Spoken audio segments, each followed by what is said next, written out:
บทอ่านทั้ง3บทวันนี้ล้วนแต่กล่าวถึงความเชื่อมั่นในคำภาวนาในบทอ่านที่1เมื่อพระเจ้ามีพระประสงค์อยากทำลายเมืองโซโดมและโกมอร์ย้อนความชั่วร้ายของพวกคนบาปใน2เมืองนี้อาบราฮัมได้วอนขอพระเจ้าให้คิดถึงความหักเมตตาของพระองค์ที่มีต่อประชากรของพระองค์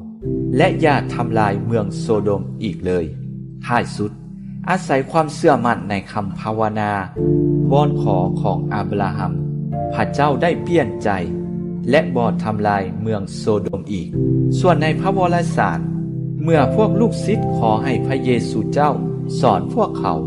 ให้ภาวนาหาพระบิดาเหมือนกับพระองค์พระองค์ก็ได้สอนพวกเขาให้สวดบทโอพระบิดาและสอนพวกเขาให้มีความเชื่อมั่นและความเพียรในคำภาวนาเพราะถ้าผู้ใดขอผู้นั้นจะได้รับและถ้าผู้ใดเคาะก็จะมีผู้ไขรับเอาหมายว่าพระเจ้าสดับฟังและประทานให้พวกเราเสมอถ้าพวกเราวอนขอพระองค์ด้วยความเชื่อเพราะบ่มีหยังที่พระเจ้าจะกระทำบ่ได้แม้แต่สิ่งที่มนุษย์ทั้งมวลย่านกลัวที่สุดคือความตายพระองค์ก็ยังชนะมันได้ด้วยเหตุนี้ถ้าพวกเราเชื่อในพระองค์พวกเราก็จะได้ชนะความตายเหมือนกับพระองค์ดังที่นักบุญเปาโลกล่าวในบทอ่านที่2ของวันนี้และบ่มีพ่อคนใดในโลกที่บ่หักแพงลูกเต้าของตนยิ่งไปกว่านั้นพระบิดาของพวกเราอยู่สวรรค์จะบ่หักแพงพวกเราผู้เป็นลูกของพระองค์บ่ด้วยเหตุนี้ให้พวกเราเชื่อมั่นในความหักของพระองค์เพราะถ้าพระบิดาเจ้าบ่หักพวกเรา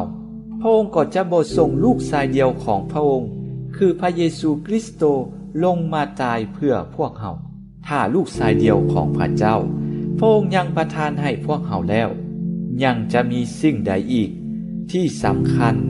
และมีค่ากว่าลูกชายของพระเจ้าอีกบ่ที่พระองค์บ่ประทานให้พวกเราส่วนพวกเราเดพวกเราหักพระองค์อยู่บ่